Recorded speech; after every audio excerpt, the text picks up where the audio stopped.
영원히 주의 이름을 송축하며 살아가는 나와 여러분 모두가 되기를 축복합니다. 내일 모레가 10월 1일입니다. 10월달 기도로 할 수 있으면 새벽에 오셔서 함께 성찬식하고 기도하면서 10월을 시작하시기를 바랍니다. 사람을 선택하는 일은 항상 어렵습니다. 10길 물속은 볼 수 있어도 한 길 사람 속은 볼 수 없기 때문입니다. 그 사람의 말, 행동을 보아 그곳에 적임자라고 임명을 했는데 전혀 아닌 사람도 있습니다. 교회와 목회자가 목회를 돕기 위해 사람을 세웠는데 전혀 도움이 안 되는 경우도 있습니다. 도리어 그로 인해서 어려움을 겪는 일들을 주변에서 종종 보게 되는 것입니다. 이것이 인간의 한계입니다. 성도 여러분, 여러분은 사람을 처음 볼 때에 무엇을 보십니까? 대개 사람들은 그 사람의 외모를 봅니다. 그 사람의 얼굴, 표정, 옷차림, 또 말씨, 행동을 봅니다. 그리고 그 사람에 대해 좀 더 알려면 이력을 살펴봅니다. 그 사람의 직업, 지위, 학력, 재능, 재력 이런 것들을 보고 사람을 평가합니다. 그런데 하나님은 사람을 보실 때에 사람이 보는 관점과 많이 다르다는 것이 오늘 성경에서 찾을 수 있습니다. 사무엘상 16장 7절에 보면 여호와께서 사무엘에게 이르시되 그 용모와 신장을 보지 말라. 내가 이미 그를 버렸노라. 내가 보는 것은 사람과 같지 아니하니 사람은 외모를 보거니와 나 여호와는 중심을 보느니라 하시니라. 아멘. 그렇습니다. 사람은 외모를 중시하지요. 외모를 가꾸는데 많은 에너지를 쏟습니다. 외모를 보기 때문에 그렇습니다. 하나님의 선지자 사무엘을 우리가 만나는데 사무엘도 똑같은 실수를 범하고 있는 것을 볼 수 있습니다. 하나님께서 사무엘에게 명령합니다. 내가 사울 왕을 버렸다. 그는 교만해서 더 이상 쓸 수가 없다. 그러니 너는 그를 위하여 슬퍼하지 말고 기름을 뿔에 채워가지고 베들레헴에 있는 이새의 집에 가라. 그의 아들 중에 사울 왕을 대신할 왕을 내가 보았다. 그래서 사무엘 선지자는 뿔에다가 기름을 넣어가지고 이새의 집에 갑니다. 그리고 첫 아들 엘리압의 용모와 신장을 보는 순간 확신이 드는 거예요. 이 아들이 하나님이 다음 왕으로 선택하나 보다. 그런데 웬걸이요? 6절에 보면 여호와의 기름 부으실 자가 과연 주님 앞에 있도다 이렇게 이야기를 하니까 하나님이 말씀하세요. 그것이 7절입니다. 여호와께서 사무엘에게 이르시되 그의 용모와 키를 보지 말라. 내가 이미 그를 버렸노라. 내가 보는 것은 사람과 같지 아니하니 사람은 외모를 보지만 나는 중심을 본다. 이런 말씀을 하셨습니다. 저는 이 말씀을 묵상하면서 내가 너를 버렸다. 내가 그를 버렸다. 이 말씀이 저의 마음속에 와서 깊이 남아 있습니다. 여러분, 버림받았다는 것을 깊이 느껴본 어떤 기회가 있었습니까? 우리는 집에서 개를 키우다가 고양이를 키우다가 이 반려동물을 버리는 경우가 있어요. 주인에게 버림받은 이 개나 고양이를 여러분 생각해 보십시오. 그런데 물론 다 그런 건 아닙니다. 정말 어쩔 수 없이 그런 경우도 있지만 어떤 경우는 부부가 서로 싸우다가 자식을 버려요. 그리고 헤어져요. 버림받았다는 것이 그 자녀에게는 얼마나 큰 아픔에 이루 말할 수 없는 고통입니다. 부모가 나를 버려서, 부모님이 나를 버려서, 이것이 버림을 받았어요. 사람에게 버림을 받는 것도 큰 고통이고 슬픔이지만, 우리가 신앙생활을 했는데 지금 이 사람들 성경에 보면 하나님이 사울 왕을 버렸다. 그리고 오늘 본문에 보면 하나님께서 이 이새의 큰아들 엘리압을 버렸다. 여러분, 우리가 이 사람들 다 하나님 믿는 사람들이에요. 그런데 버렸다는 거예요. 우리가 신앙생활 했는데 나중에 하나님 앞에 내 생명이 타해서 하나님 앞에 섰는데 내가 너를 버렸다, 내가 너를 모른다, 그렇게 된다고 한다면 이거야 얼마나 큰 낭패입니까? 되돌릴 수 없잖아요. 끝나는 거잖아요. 사랑하는 성도 여러분, 우리는 버렸다가 아니라 하나님의 기쁨이다. 하나님이 우리를 자랑스러워 하신다. 그렇게 되기를 축복합니다. 네. 이어서 이새의 둘째 아들 아미다브, 셋째 삼마, 그리고 다른 아들들이 사무엘 선지자 앞으로 계속 데려왔지만 하나님이 사인을 하시지 않습니다. 다 끝났어요. 7명 다 끝났어요. 그러면 여러분이 이새라고 한다면 어떻게 해야 될까요? 이 상황 속에서 내가 이새라고 한다면, 선지자님, 깜빡했네요. 저에게 아들이 하나 더 있습니다. 지금 그 아들이 누군가가 양을 돌봐야 되기 때문에 지금 양을 돌보고 있습니다. 이렇게 해야 되는 게 정상 아니에요? 그런데 오늘 성경에 보면 그렇지가 않아요. 먼저 선지자가 지금 내 앞에 지나간 이들, 내 아들이 다 여기 있느냐, 또 없느냐, 이렇게 묻고 있는 거예요. 그 다음에야 아들이 하나 더 있는데 11절에 보면 아직 막내가 남았는데 그는 양을 지키나이다. 사무엘이 이새에게 이르되 그를 데려오라. 아멘. 만약에요, 하나님께서 선지자를 통해 이새에게 내가 내 아들들 중에 내가 왕을 삼으려고 하는데 한번 내가 선택해봐라, 그렇게 했다고 한다면 어떤 일이 벌어졌을까요? 이새는 7명의 아들들에게 선지자가 온다고 하니까, 왕을 세운다고 그러니까 목욕하고 좋은 옷을 입히고, 그래서 7명을 다 쫙 했는데 막내는 전혀 그냥 들에서 양을 키도록 내버렸어요. 그러니까 이새는 어떻게 보면 이 7명 중에 누군가를 하나 집을 거예요. 선택할 거예요. 제 생각엔 여기가 왕이 됐으면 좋겠습니다. 그런데 거기에 다윗은 거기에 빠져 있습니다. 여러분, 이것이 어떻게 보면 인간의 한계입니다. 인간의 한계. 아버지도 아들을 제대로 모르는 거예요. 그래서 부모와 자식 간에 자꾸만 대화를 많이 해요. 내 자녀들이 지금 뭘 생각하고 무슨 고민을 하고 무슨 아픔이 있구나, 이런 거를 알 수 있습니다. 대화하지 않으면 몰라요. 우리가 이렇게 사람을 눈에 보이는 것, 외형, 외모를 보고 판단하는데 왜 이게 문제가 되죠?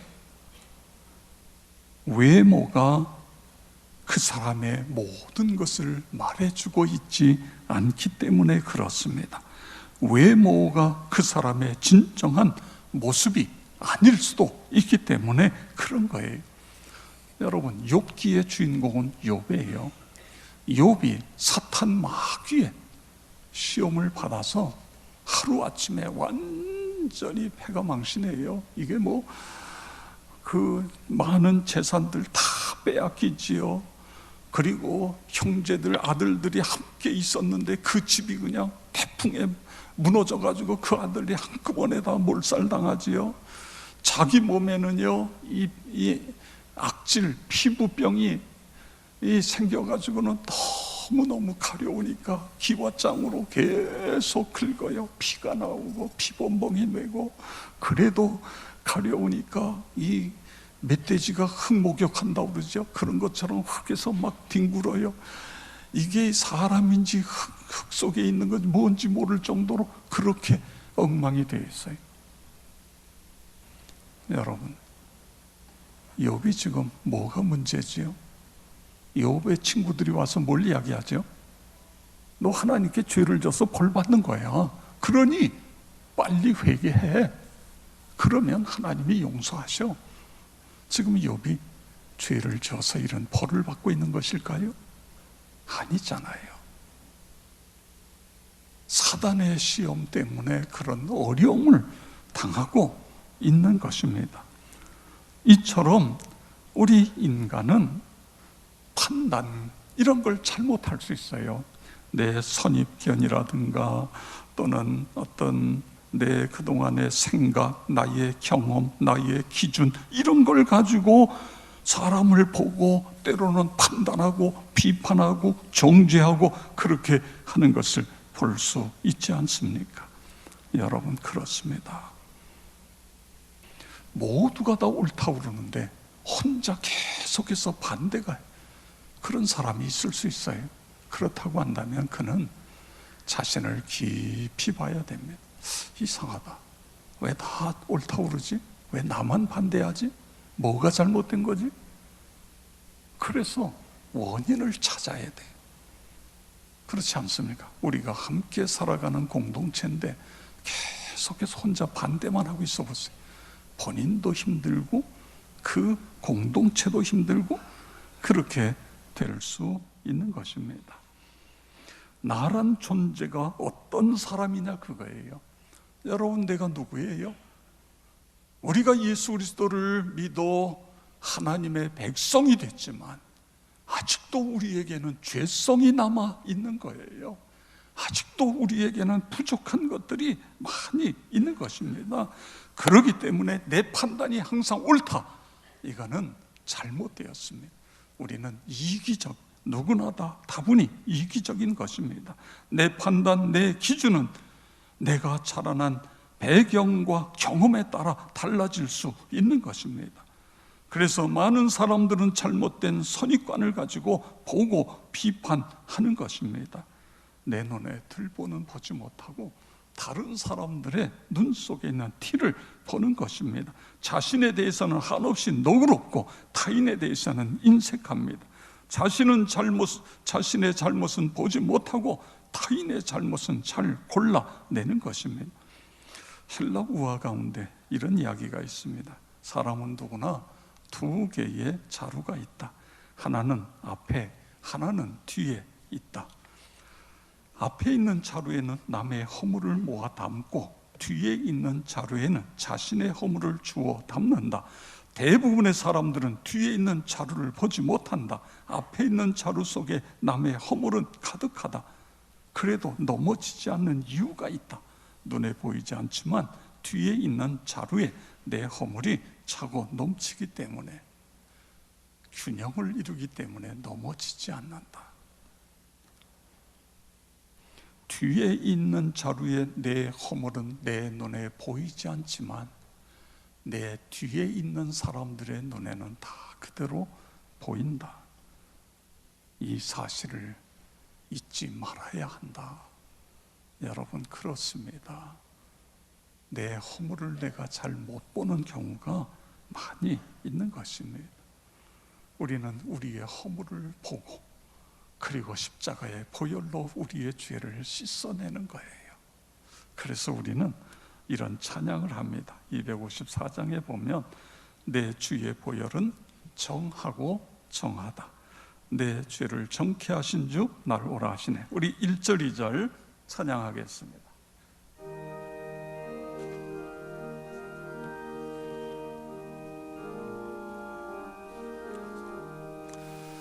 내 주의 보혈은 정하고 정하다. 내 죄를 정케 하신 주 날 호라 하신다. 아멘. 내가 주께로 지금 가오니 십자가의 보혈로 날 씻어 주소서. 약하고 주해도 주께로 나가면 힘차시고 내 추함을 고시 써주시네. 아멘. 내가 주께로 지금 가오니 십자가의 보혈로 날 씻어 주소서.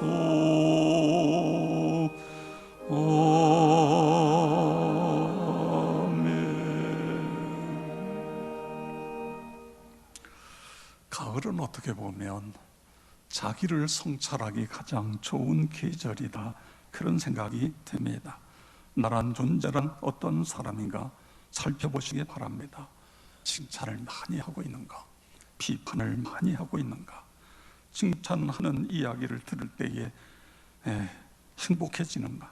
아니면 비난하는 말을 열심히 듣고 있는가? 오늘 하나님 앞에 나온 나와 여러분 모두는 비판과 비난보다는 격려와 칭찬 사람이 되기를 축복합니다. 우리 하나님은 중심을 보세요. 사람의 마음을 저울질하시는 분이에요. 각 사람의 행위대로 보응하시는 분입니다. 잠언 24장 12절 다 같이 읽겠습니다. 내가 말하기를 나는 그것을 알지 못하였노라 할지라도 마음을 저울질하시는 이가 어찌 통찰하지 못하시겠으며 내 영혼을 지키시는 이가 어찌 알지 못하시겠느냐. 그가 각 사람의 행위대로 보응하시리라. 아멘. 그렇습니다. 여러분, 마음을 주시는 하나님이 도대체 다윗의 마음 무엇을 보셨을까요? 무엇을 보시고 하나님께서 다윗을 선택하셨을까요? 이스라엘의 사울 왕의 다음 왕으로 왜 다윗을 선정하셨을까요? 저는 오늘 본문 속에서 세 가지를 찾았습니다. 첫째는 다윗의 마음에는 항상 하나님이 살아 계셨습니다. 하나님 중심으로 살았고 하나님 말씀 순종에 목숨을 건 다윗의 모습을 찾을 수 있는 것입니다. 14절에 보면, 이하에 보면 사울 왕의 마음속에 하나님이 떠나시고 대신에 사탄 마귀가 들어가 버립니다. 사탄 마귀가 사울 왕 마음속에 들어가니까 번뇌하게 되고 고통을 호소하는 거예요. 그러니까 신하들이 왕이요, 악기를 잘 연주하는 사람을 불러서 악기를 연주하게 주십시오. 그래서 선택된 게 소년 다윗입니다. 다윗이 와서 악기를 연주하니까 어떤 일이 일어났습니까? 하나님께서 그의 연주를 들으시고 악기를 물리쳐 주세요. 그런데 여러분, 그 다윗을 소개한 소년이 있어요.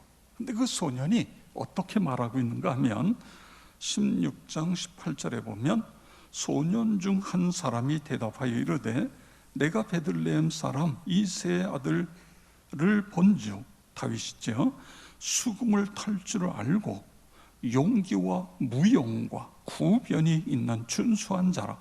여호와께서 그와 함께 계시더이다 하더라. 아멘. 이 소년이 다윗을 보면서 뭘 느꼈어요? 하나님이 다윗과 함께 하는 것, 그걸 본 거예요. 그래서 지금 소개를 그렇게 하고 있는 것입니다.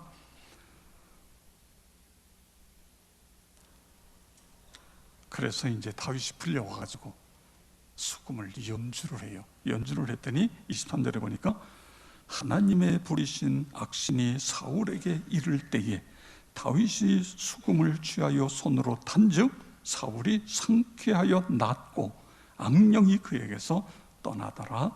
아멘. 어떻게 악령이 떠났어요? 악기를 연주해서. 그러면 모든 악기를 연주하면 하나님이 떠날까요? 다윗보다 더 악기 연주를 잘하는 사람이 연주해도 악한 마귀가 떠날까요? 다윗이 연주할 때 뭘 했을 것 같아요? 흘러간 노래를 연주했을 것 같아요?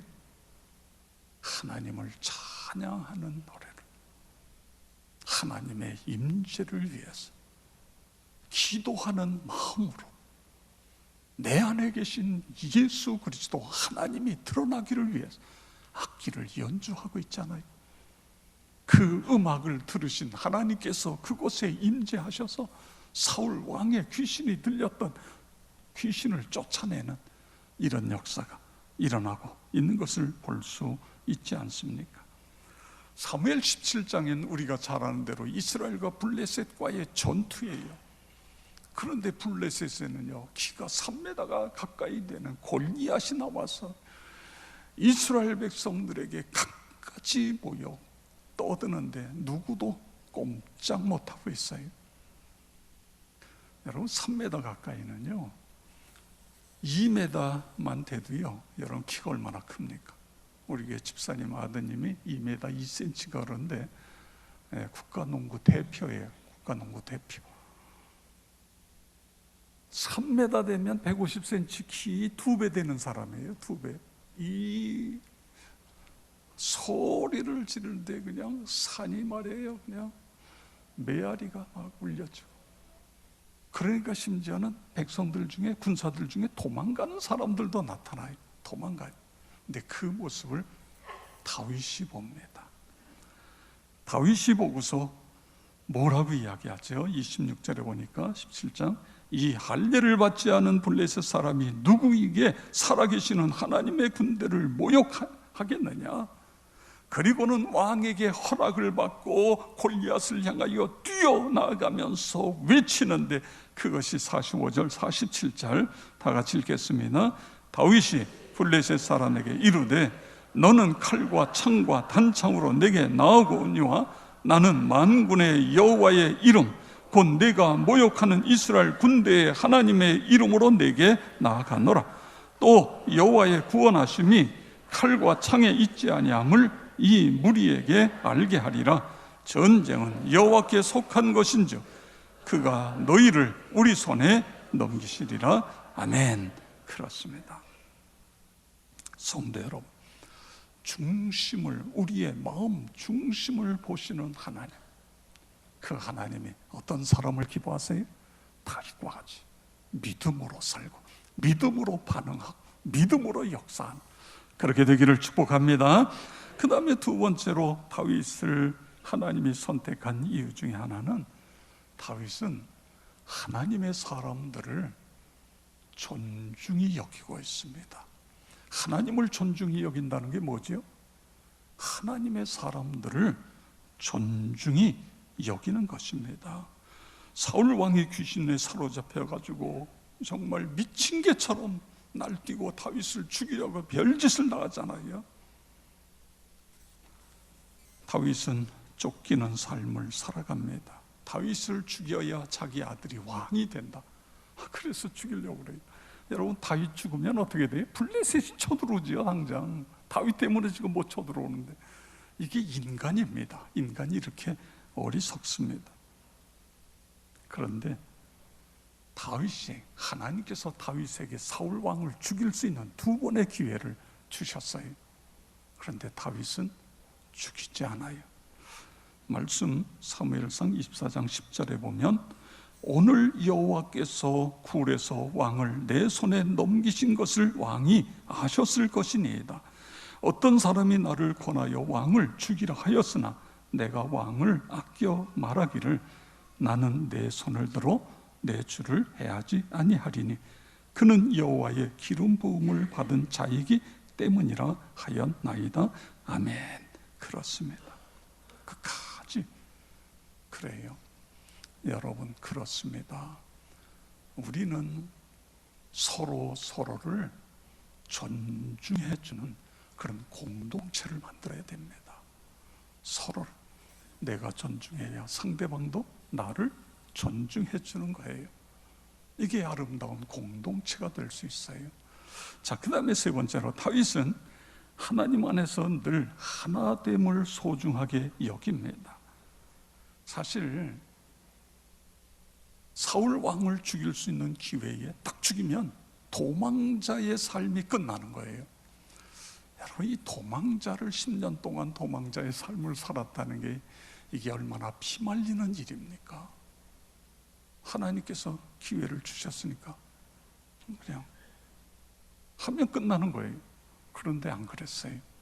근데 사울 왕을 죽이지 않은 두 가지 이유가 있습니다. 하나는 기름 부음 받은 종이기 때문이고, 또 하나는 하나됨을 위해서 그렇습니다. 만약에 내가 사울 왕을 죽이면 그 사울 왕이 나온 베냐민 지파가 결국은 하나가 될 수 없고, 사울 왕을 지금 옆에서 지근해서 사울 왕을 돕고 있는 대신들과 이런 사람들이 결국은 반란을 일으킬 것이고 하나가 될 수 없어요. 하나가 되기 위해서 끝까지 내가 고통을 당해도, 내가 피해를 봐도, 내가 손해를 봐도, 심지어는 내가 죽어도 이 나라 백성들이 갈라져서는 안 된다. 그거에 하나가 돼야 된다. 하나가 돼야 된다. 여러분, 부모의 소망은 뭐지요? 자식들이 서로 싸우는 것, 다 큰 자식들이 서로 싸우는 것, 그걸 원하는 부모가 없습니다. 자식들끼리 서로 싸우면 그 집안 망하게 되어져요. 교회가 두 갈래가 돼서 교회가 쌈박질을 해봤어요. 그 교회를 하나님이 버리십니다. 나라도 똑같아요. 여러분, 우리가 왜 일본에게 나라를 빼앗겼었어요? 두 파가 돼서 허구한 날 밥 먹고 싸우다가 결국은 두 나라가 두 나라가 아니라 이 나라가 일본에게 국권을 빼앗기고 있는 것을 볼 수 있지 않습니까? 누가복음 11장 17절에 예수님 말씀하셨는데 우리 다 같이 함께 읽겠습니다. 예수께서 이르시되 스스로 분쟁하는 나라마다 황폐하여 지며 스스로 분쟁하는 집은 무너지느니라. 아멘. 그렇습니다. 이것은 어느 시대나 이건 진리입니다. 여러분, 로마가 왜 무너져요? 서로 싸우다가 무너졌지요. 그렇습니다. 저는 오늘 정치권을 바라보면서 안타까워요. 우리가 더 기도해야 됩니다. 대통령이 해야 할 일이 뭐지요? 대통령은 어떻게든 국론이 분열되지 않도록 해야 됩니다. 대통령은 모든 백성들이 하나가 되는 일에 힘을 써야 됩니다. 분열되면 망한다. 하나가 돼야 된다. 이게 대통령과 지도자들이 해야 할 일인 것입니다. 그래서 우리가 기도가 필요한 거예요. 하나님, 대통령과 그 주변에 있는 사람들이 정신 바짝 차리고 하나가 되는 일에 힘을 쓰게 해 주시옵소서. 중심을 보시는 하나님께서는 다윗을 왕으로 선택했는데 다윗에게서 세 가지를 우리는 보는 것입니다. 첫째는 하나님 중심에 철저한 믿음으로 살아갔습니다. 두 번째는 하나님의 사람들을 소중하게 여기고, 세 번째는 하나 되는 일을 위해서. 이 사울 왕과 그 아들이 블레셋과의 전쟁에서 두 사람 다 죽었어요. 이 소식을 들었어요. 여러분을 아주 그냥 끔찍히 미워하고 쫓아다니면서 여러분을 괴롭히는 사람이 비명 행사했다. 그럼 여러분 어떤 생각이 드세요? 그거 봐라, 결국은 그렇게 못살게 굴더니 결국은 그렇게 됐구나, 그러지 않아요? 그런데 다윗은요, 울어요. 금식하면서 울고 있는 거예요.